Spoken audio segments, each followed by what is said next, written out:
तो आपको दिखाते हैं 20 मिनट में 20 खबरें।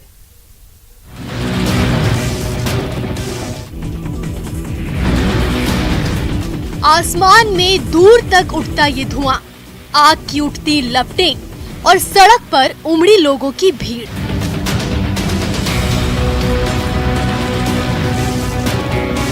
ये नजारा है छतरपुर का और ये सब कुछ हुआ है 2 सिलेंडरों के धमाके के बाद। दरअसल छतरपुर की एक मिठाई दुकान में सिलेंडरों के धमाके के बाद भीषण आग लग गई। आग इतनी जोरदार थी कि देखते ही देखते इसकी लपटें आसमान में उठने लगी। हालांकि इस धमाके में कोई हताहत नहीं हुआ, लेकिन दुकान जलकर राख हो गई। हालांकि मौके पर पहुंची फायर ब्रिगेड की टीम ने इस पर काबू पा लिया।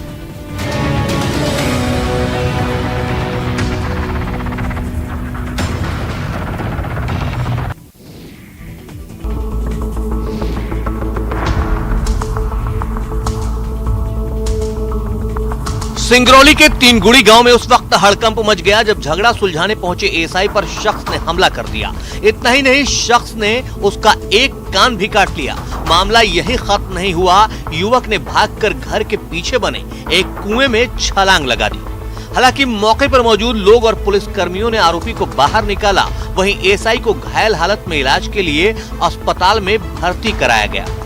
दरअसल पुलिस को लोगों के झगड़ने की खबर मिली थी, जिसके बाद वो मौके पर पहुंची थी। जब आरोपी से पूछताछ की गई तो उसने कहा कि उसे प्रेत आते हैं और प्रेत ने ही उसे जिंदा शख्स का मांस खाने के लिए कहा था, जिसकी वजह से उसने एएसआई का कान चबा लिया।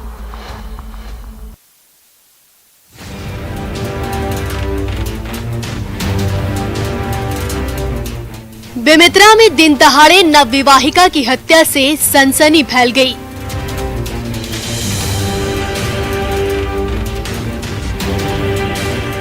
हत्यारा कोई और नहीं बल्कि पति ही है, जिसने हत्या करने के बाद खुद ही थाना पहुंचकर आत्मसमर्पण कर दिया।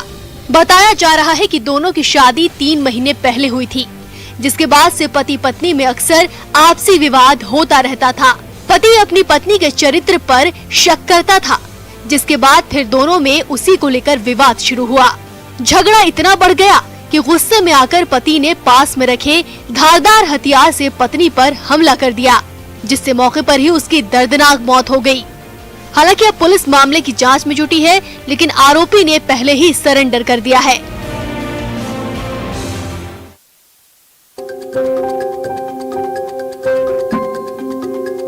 सीहोर के आष्टा में 3 युवकों को पेड़ से बांधकर मारने का मामला सामने आया है। सोशल मीडिया पर वीडियो वायरल होने के बाद अब पुलिस हरकत में आ गई है। पुलिस ने एक आरोपी को गिरफ्तार भी कर लिया है। हालांकि सोशल मीडिया पर इसे मॉब लिंचिंग की घटना बताई जा रही है, लेकिन आष्टा पुलिस इसे 2 पक्षों के बीच मारपीट की घटना बता रही है।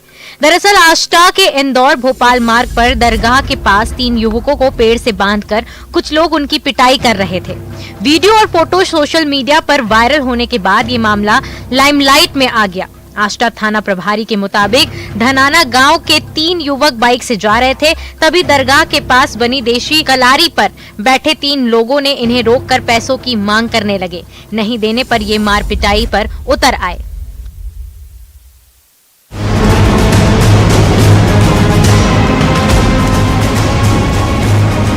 होशंगाबाद में जमीन विवाद को लेकर ट्रैक्टर से कुचलकर 2 लोगों की हत्या करने का सनसनीखेज मामला सामने आया है।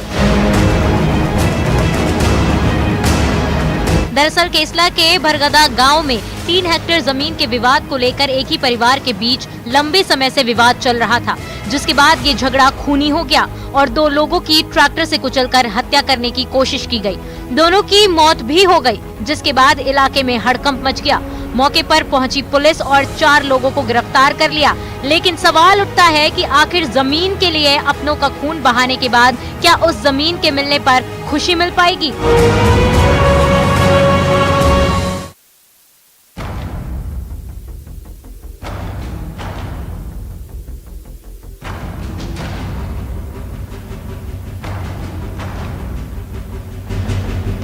उज्जैन में दो पक्षों में विवाद हो गया, जिसमें शख्स ने अपने साथियों के साथ मिलकर एक युवक को मौत के घाट उतार दिया। बताया जा रहा है कि युवक पर 3 से 4 बार चाकू से वार किया गया, जिसके बाद उसकी मौत हो गई। बीच बचाव करने आई मृतक राहुल बघेला की पत्नी भी घायल हो गई। हमलावर मनोज भी चाकू लगने की वजह से घायल हो गया। दोनों को जिला अस्पताल में इलाज के लिए भर्ती कराया गया। खबर मिलने के बाद पुलिस मामले की छानबीन में जुटी है। हालांकि महिला के अवैध संबंध और आपसी रंजिश के चलते हत्या की आशंका है, लेकिन जांच जारी है। बताया जा रहा है कि मृतक ने आरोपी मनोज को उसकी पत्नी के अवैध संबंध की बात कर रहा था। इससे नाराज होकर उसने उसे मौत के घाट उतार दिया।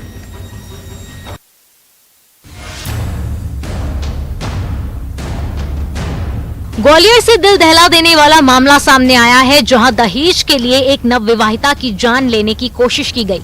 मामला शहर के हजीरा थाना क्षेत्र का है, जहां 50,000 रुपए के लिए 20 साल की नवविवाहिता को उसकी सास और ननद ने मिट्टी का तेल डालकर आग लगा दिया। गंभीर रूप से जली विवाहिता को अस्पताल में भर्ती कराया गया है, जहां उसकी हालत नाजुक बनी हुई है। महिला को उसके पति और पति के परिजनों द्वारा तेल डाल के जलाने का मामला सामने आया, जिसमें उसके कंधा और कुछ हाथ का हिस्सा जल गया है। प्रकरण पंजीबद्ध कर लिया गया है और पति को गिरफ्तार कर लिया गया है। शेष लोगों की भी गिरफ्तारी जल्दी कर दी जाएगी। वजह क्या थी, कारण क्या था? आपसी पारिवारिक कलेश के कारण हुआ है, ऐसा अभी पता है। पीड़िता के बयानों के आधार पर हजीरा पुलिस ने पति, सास, ससुर और ननद सहित 5 लोगों के खिलाफ दहेज एक्ट और हत्या के प्रयास का मामला दर्ज कर लिया है। फिलहाल पति पुलिस की गिरफ्त में है।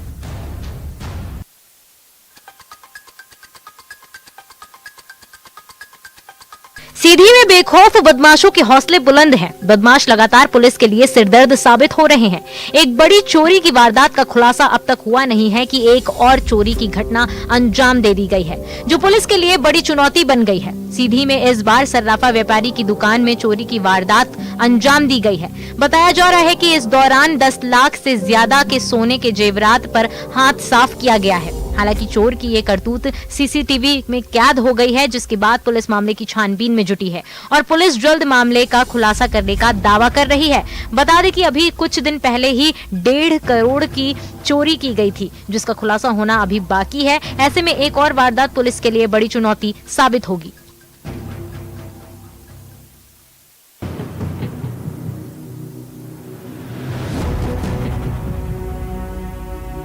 केंद्र की मोदी सरकार की अति महत्वाकांक्षी पीएम आवास योजना को अगर नगरीय क्षेत्र में अधिकारी अपने उदासीन रवैये से पलीता लगा रहे हैं, यहां पर पक्के मकान का सपना संजोए हितग्राहियों को पहली किश्त के रूप में 1-1 लाख रुपए दे दिए गए, लेकिन महीनों बीत जाने के बाद भी दूसरी किश्त नहीं आ रही है, जिसके चलते हितग्राहियों को आधे अधूरे निर्माण के कारण परेशानी हो रही है और वो अब नगर पालिका के कर्मचारियों, अधिकारियों और जनप्रतिनिधियों के सामने गुहार लगाने को मजबूर हो रहे हैं।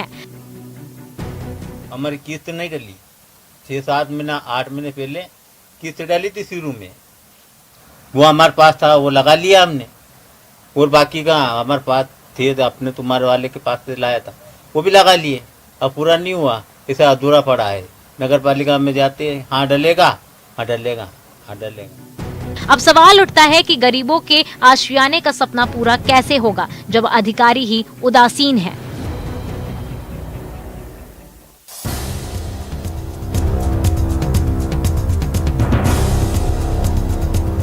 शिवपुरी से हैरतअंगेज मामला सामने आया है, जहां एक शख्स ने शिवपुरी जिला पंचायत के एडिशनल सीईओ के सामने खुद को जिंदा करने की गुहार लगाई है। एडिशनल सीईओ ने जांच के बाद इंसाफ दिलाने की बात कही है। दरअसल पीड़ित शेर सिंह यादव खनिया धानात के काली पहाड़ी में रहता है। मृत घोषणा कर दिया सेक्रेटरी ने मेरे लिए। मृत तक घोषणा। क्यों, तुम कहीं चले गए थे क्या? नहीं, घर पर ही था मैं। तो तुम कोई दुश्मनी तुम्हारा नहीं थी? कोई दुश्मनी नहीं थी। अच्छा, आपने सेक्रेटरी से कहा कि मेरे को मृत घोषित कर दिया? हाँ किया है। क्या करा, क्या कहा? बस ऐसे कह रहे कहाँ जुड़ जाएगा, नाम जुड़ जाएगा। ये अभी मेरी जानकारी में है, जस्ट आपने बताया, आवेदक भी सामने ही है, इसको आज ही दिखवा के कार्रवाई करता हूँ। शेर सिंह यादव का कहना है कि ग्राम पंचायत काली पहाड़ी के सचिव सरपंच द्वारा उसे मृत घोषित कर दिया गया है। साथ ही सरपंच ने भी मृत होने का सत्यापन भी कर दिया, जिससे वो परेशान है और उसका समाधान अभी तक नहीं हो सका है, जिसके चलते उसे राशन कार्ड में भी मृतक घोषित होने पर राशन भी नहीं मिल पा रहा है।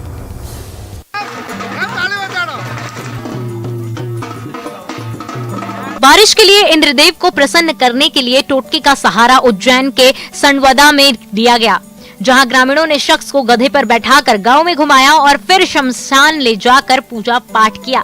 बड़ी बात यह है कि इसके बाद शाम को बारिश भी शुरू हो गई, जिसके बाद ग्रामीणों की खुशी का ठिकाना नहीं रहा। लोगों का कहना है कि उनके टोटके का ही असर है जो बारिश हुई है। हालांकि बारिश कुछ देर के लिए ही हुई, लेकिन फिर भी ग्रामीण इसे टोटके का ही फल मान रहे हैं। दरअसल इलाके में बारिश नहीं होने से ग्रामीण परेशान हैं और उनके फसल भी मुरझाने लगे हैं, लिहाजा ग्रामीण बारिश के लिए जतन कर रहे हैं।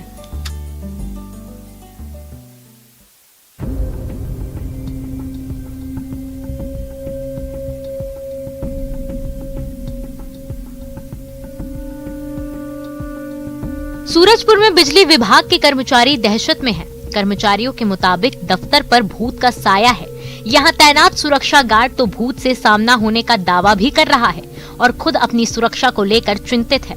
दफ्तर में नाइट ड्यूटी करने वाले सुरक्षा गार्ड भोला के मन में भूत का खौफ बैठ गया है और भोला रात के समय गार्ड की संख्या बढ़ाए जाने की मांग कर रहा है। भूत का ये भ्रम दफ्तर के परिसर में मौजूद पीपल के पेड़ से जुड़ा है। बिजली विभाग के कार्यपालन अभियंता कार्यालय के परिसर में सालों पुराना पीपल का पेड़ है। यहाँ एक समुदाय के लोग अंत्येष्टि के रीति रिवाज करते हैं। कर्मचारी इसे बंद करने की मांग कर रहे हैं। हालांकि पेड़ के चारों तरफ दीवार खड़ी कर दी गई है, लेकिन कार्यालय परिसर से यहाँ जाने का रास्ता है। अधिकारी पेड़ तक जाने का रास्ता भी दफ्तर के बाहर किए जाने की कोशिश में जुटे हैं। विषय बन गई। यहाँ एक शख्स ने बैलगाड़ी पर बारात निकाली। टीकम साहू नाम का शख्स पुरानी परंपराएं वापस लाने और शादी का खर्च कम करने के मकसद से बैलगाड़ी पर सवार होकर दुल्हन लाने के लिए निकला। बारात 10 किलोमीटर का सफर तय कर साहसपुर पहुंची। गाड़ी बैल में बारात लाने का मेरा जो है मंशा उद्देश्य है कि जो है हमारी पुरानी परंपरा है वो जो है विलुप्त होते जा रहा है, तो पुरानी परंपरा को जो है सामने लाना है। मेरे को ये सोच करके मैं बैलगाड़ी से जो है 6-7 बैलगाड़ी से मैं भेंडरी से साहसपुर बारात लेकर के आया हूँ। मैं यहाँ बैलगाड़ी में एक आई के बताते जाते हैं कि मोटर गाड़ी की डीजल की महंगाई के कारण बैलगाड़ी में जाना है।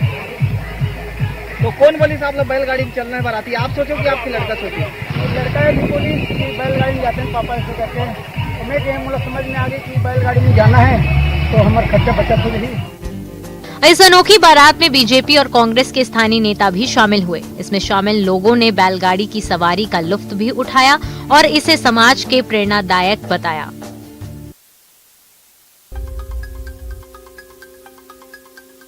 मुंगेली में कुएं में गिरी गाय का रेस्क्यू किया गया। गांव के ही युवकों ने गौमाता को कुएं से सुरक्षित बाहर निकाल लिया। घटना मसना गांव की है। दरअसल कुएं में गाय के गिरने की जानकारी मिलने पर युवकों ने रेस्क्यू मिशन शुरू किया।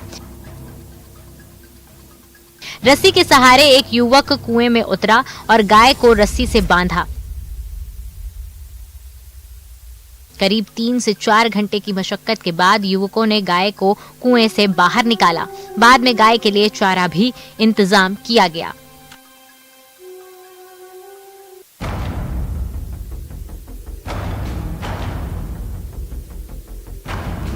सूरजपुर में एक भालू कुएं में गिर गया। कड़ी मशक्कत के बाद भालू का रेस्क्यू किया गया। मामला धुर गांव का है। दरअसल भालू एक ग्रामीण के कुएं में गिर गया था। भालू की आवाज सुन लोगों ने वन विभाग को जानकारी दी। करीब 4 घंटे की मेहनत के बाद उसे सुरक्षित बाहर निकाला गया। कुएं से निकलने के बाद भालू ने राहत की सांस ली और सीधा जंगल की ओर चला गया। इधर बेजुबान की जान बचाने के बाद ग्रामीण भी काफी खुश नजर आए।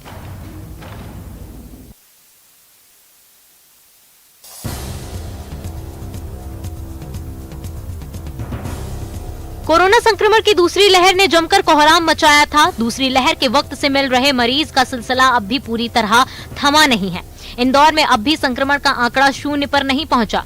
जानकार दावा कर रहे हैं कि तीसरी लहर भी अटल है। तीसरी लहर की संभावना को देखते हुए लगातार अलर्ट किया जा रहा है। कोरोना प्रोटोकॉल का पालन करने के लिए हिदायत दी जा रही है, लेकिन अब भी शहर के कई हिस्सों में ऐसे लोग नजर आ रहे हैं जो कोरोना प्रोटोकॉल का पालन नहीं कर रहे हैं। इंदौर की सब्जी मंडी में हालात तो बहुत ही ज्यादा खराब देखने को मिल रही है। यहाँ ग्राहक तो दूर, सुबह के वक्त में भी सब्जी विक्रेता ही मास्क नहीं लगा रहे हैं।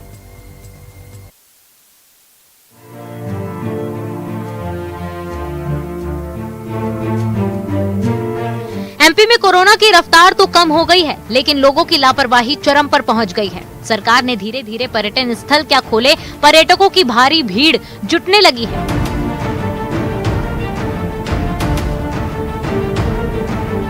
अब हालात ये हो चुके हैं कि जबलपुर के भेड़ा घाट में लोगों के रुकने तक की जगह नहीं मिल पा रही है। बढ़ती भीड़ का अब कोरोना की तीसरी लहर को न्योता दे रही है। लोग इतने लापरवाह हो चुके हैं कि ना तो वो सोशल डिस्टेंसिंग का पालन कर रहे हैं और ना ही मास्क लगा रहे हैं। ऐसे में कोरोना का खतरा लगातार बना हुआ है। आने वाले समय में कोरोना की तीसरी लहर के ये लापरवाही जिम्मेदार होगी।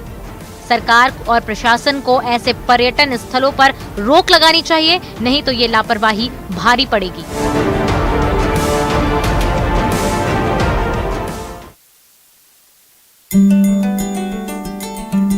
दुल्हन का अब खास अंदाज में शादी के लिए पहुंचना आम हो गया है, लेकिन अब की बार महाराष्ट्र के पुणे में कुछ ऐसा हुआ है जिसमें पुलिस को 4 लोगों के खिलाफ केस दर्ज करना पड़ गया। दरअसल पिछले मंगलवार को एक शख्स पुणे के पास से अपनी गाड़ी से गुजर रहा था, तभी उसे स्कॉर्पियो के बोनट पर बैठी एक दुल्हन नजर आई। फिर क्या था, उसने इस दुल्हन का वीडियो बना लिया और सोशल मीडिया पर अपलोड कर दिया। इस वीडियो में एक स्कॉर्पियो गाड़ी के बोनट पर एक दुल्हन पूरे श्रृंगार के साथ बैठी नजर आ रही है और उसकी गाड़ी में कई बाराती भी नजर आ रहे हैं। खास बात यह है कि एक फोटोग्राफर आगे आगे उसका वीडियो भी बना रहा है। इस वीडियो के वायरल होने पर पूरे पुलिस के होश उड़ गए और उन्होंने वीडियो की जांच पड़ताल की तो पता चला ये वीडियो सासवड़ और दिव्य घाट के बीच शूट किया गया है। पुणे के लोनी कालभोर पुलिस ने गाड़ी की नंबर प्लेट से मालिक का पता लगाया और 4 लोगों के खिलाफ केस दर्ज कर लिया। साथ ही वीडियोग्राफी के लिए इस्तेमाल किया गया कैमरा भी जब्त कर लिया गया। हादसा कब हो जाए, कहां हो जाए, कैसे हो जाए, इसकी जद में कौन आ जाए, ये कोई नहीं बता सकता।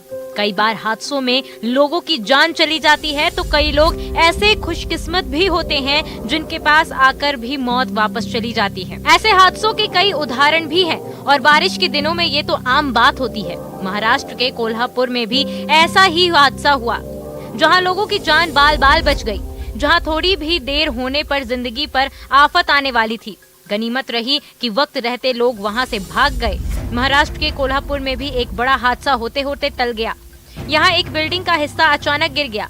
बिल्डिंग के नीचे खड़े लोगों की जान बाल बाल बच गई। दरअसल यहाँ भी लगातार बारिश हो रही है, जिसकी वजह से कमजोर घर की दीवार ढह गई। शुक्र है कि लोगों की जान बच गई।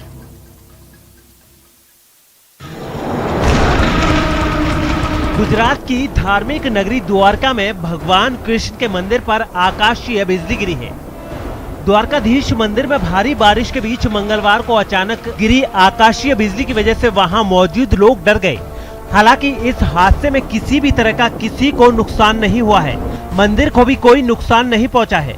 बस मंदिर का ध्वज दंड थोड़ा क्षतिग्रस्त हुआ है और बिजली गिरने से मंदिर का झंडा भी फट गया है। आपको बता दें कि मंगलवार की दोपहर द्वारका में भीषण बारिश हो रही थी और इसी बारिश के बीच करीब 2 बजे द्वारकाधीश मंदिर पर आकाशीय बिजली गिरी। प्रत्यक्षदर्शियों का कहना है कि ये द्वारकाधीश की ही कृपा है कि आकाशीय बिजली गिरने से भी मंदिर को कोई नुकसान नहीं पहुंचा। द्वारकाधीश मंदिर पर बिजली गिरने का वीडियो तेजी से वायरल हो रहा है और इसे लेकर गृह मंत्री अमित शाह ने भी मंदिर प्रशासन से बात की है।